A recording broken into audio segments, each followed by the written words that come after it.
Momento Pit Stop de hoje, mais uma vez lá no nosso Instagram, no @pelaspistas360, a gente colocou a caixinha de perguntas para vocês mandarem perguntas, também coloquei lá no meu, no @Thiago Alves Cara algumas, então bora aqui ler algumas perguntas. Uma pergunta bacana do Henrique, mandou aqui para vocês, se vocês sabem quantas corridas vocês ganharam na carreira.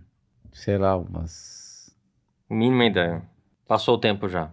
Não sei, umas... Você tem anotado as corridas? Você tem uma memória boa aqui. Não, Sim, mas entre... sabe que é o jantar vai ontem, entre 50 e 70. 50 e 70? 50 e 70, eu acho. Considerando carros. Não, tudo.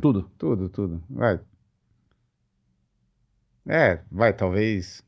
50, 70, eu acho. 50, 70 aqui. A 70, né? 50 a 70 corridas. A 70, não sei. Não faço a menor ideia.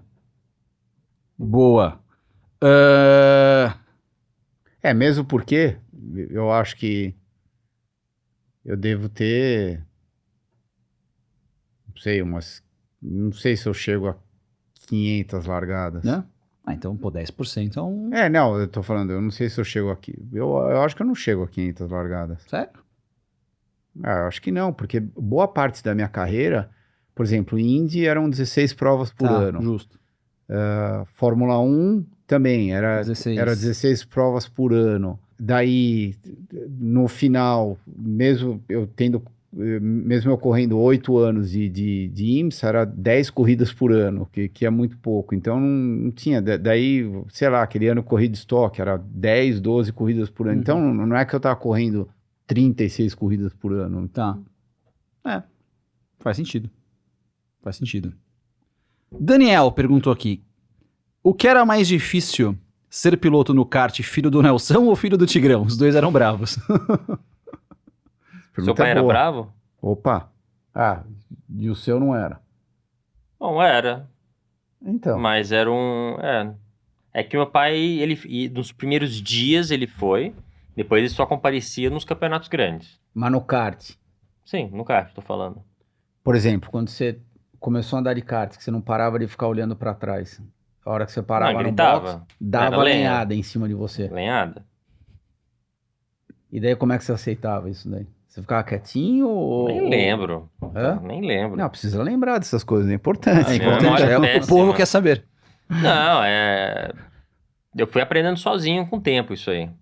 Não, mas é óbvio que você aprendia com as coisas que ele tava falando pra você também. Mas eu acho que foi mais quilometragem, né, de pista, que você vai aprendendo, vai ficando mais confiante e tal, e... De tudo que ele falou pra você, qual foi o conselho mais importante que ele deu pra você ao longo da sua carreira, que se tivesse que escolher um, e você tá com teu filho agora correndo, começando a correr, eu acho que o mais importante, isso não serve não só para pilotos, o conselho que ele falou pra mim, que eu já falei aqui, que nem todo mundo é perfeito e você tem que saber extrair o que a pessoa tem de bom. Na época eu sofria muito com o engenheiro que a gente trabalhava, que o cara era um robô, não era um humano, não sentava pra tomar um vinho, isso aqui não que eu tomasse na época, mas eu tô dando um exemplo. O cara era um robô quadrado, só trabalho, isso, aquilo, e não existia time off ou diversão que eu digo, ouvir uma música. E quando eu mudei pra Inglaterra, a gente morava na mesma casa, né? Eu, os mecânicos e o nosso engenheiro, eu sofri muito com isso. E aí, fui falar com meu pai, isso, aquilo, que não conseguia conviver com ele. Meu pai falou, olha, você tem que entender que nem todo mundo é perfeito, ninguém é perfeito. Todo mundo tem alguns defeitos.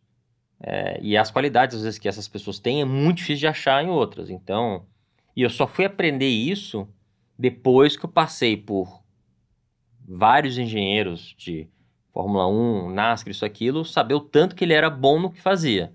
Mas era um cara extremamente difícil de lidar. Os mecânicos não lidavam com ele. Eu tinha problema de relacionamento com ele. Só que só depois fui pensar, cara, hoje em dia, prefere ter um cara super difícil de lidar, mas é um dos melhores no que ele faz? Ou se prefere ao contrário, um cara super legal de lidar, mas não é o melhor, não entendeu? sabe acertar o carro. Quem era esse engenheiro? O Felipe Vargas. Hoje em dia ele melhorou muito. Ele tá mais relaxado? Ele aprendeu a tomar uma cerveja, um vinho, isso, aquilo. Mas na época, eu acho que não sei se porque ele era mais novo, mas o cara era quadrado. Mas, assim, um dos melhores engenheiros que eu já trabalhei na vida. Não tenha dúvida disso. Nossa, você comentando isso me lembra muito do Dívila. O Dívila respirava e pensava automobilismo Não, sim. 24 horas por dia. E o negócio é que... Era rock and roll e automobilismo. Não existia música. Não existia nada. Não, pra ele sim existia música. Era quadrado, era 18 horas por dia com corrida. Tipo assim, não tinha nada, tudo era... Então era muito intensivo, assim, e... Sabe? E você precisa ter balanço. Quando você lida com uma equipe... com mecânicos, motoristas do caminhão, isso, aquilo, você precisa saber ter um pouco de jogo de cintura, né? Uma coisa se você...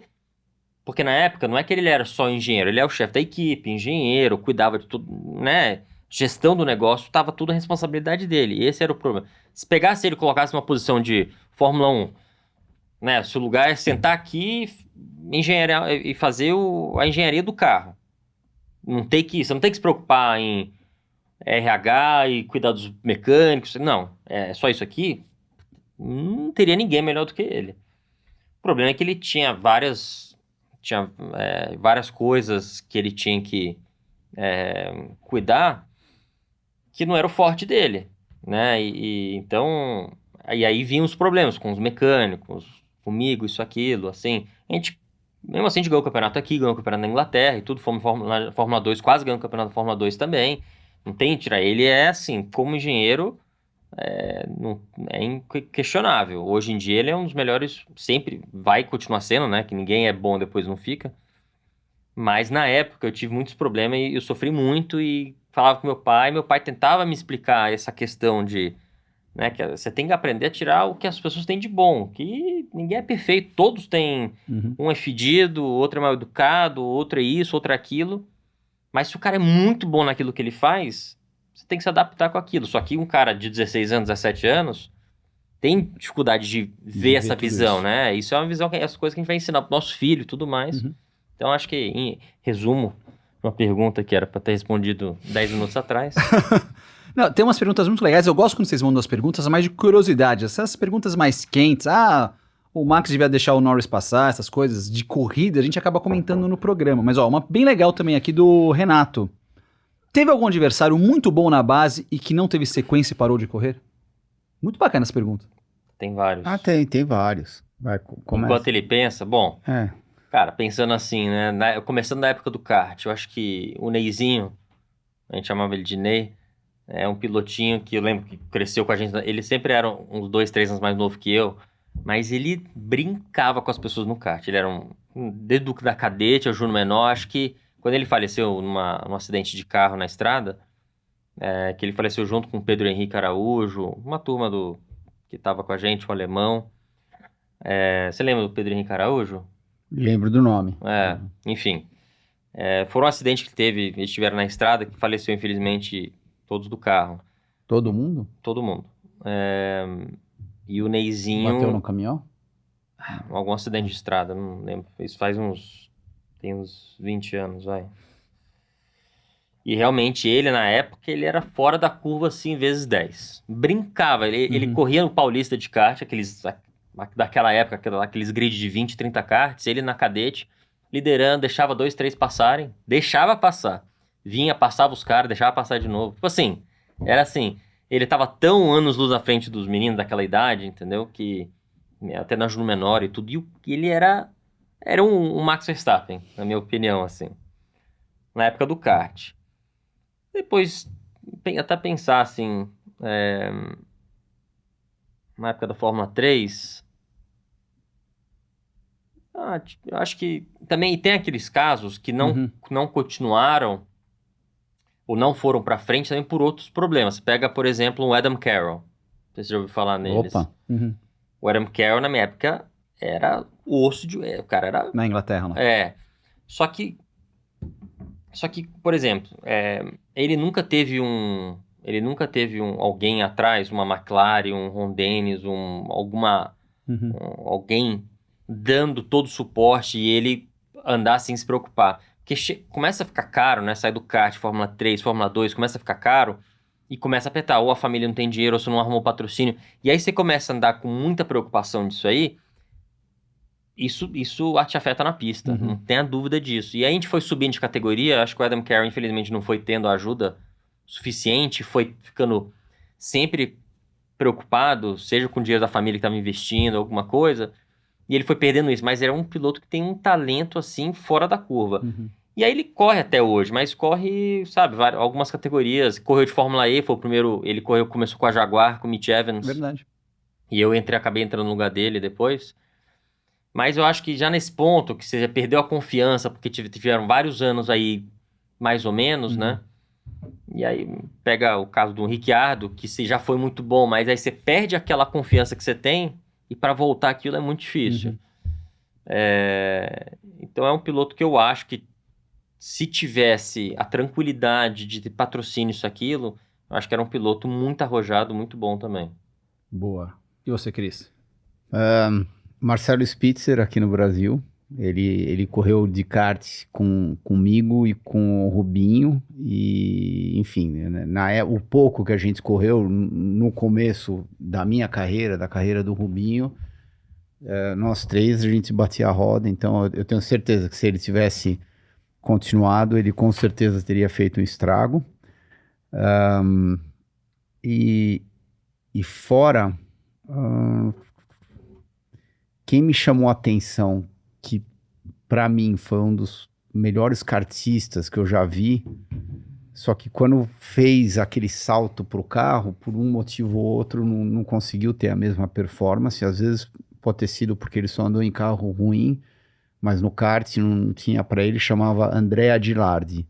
Era um piloto italiano, isso da minha época. Agora, se você voltar antes da minha época, por exemplo, podemos falar do Fullerton no kart, né? Do Fullerton, do Mike Wilson, do Forsman, que foram tudo kartistas que corriam contra o Ayrton no mesmo nível do Ayrton, só que de repente por um motivo ou outro não tiveram as mesmas oportunidades. Então, será que se eles não fossem para o carro, eles não teriam tido o mesmo sucesso?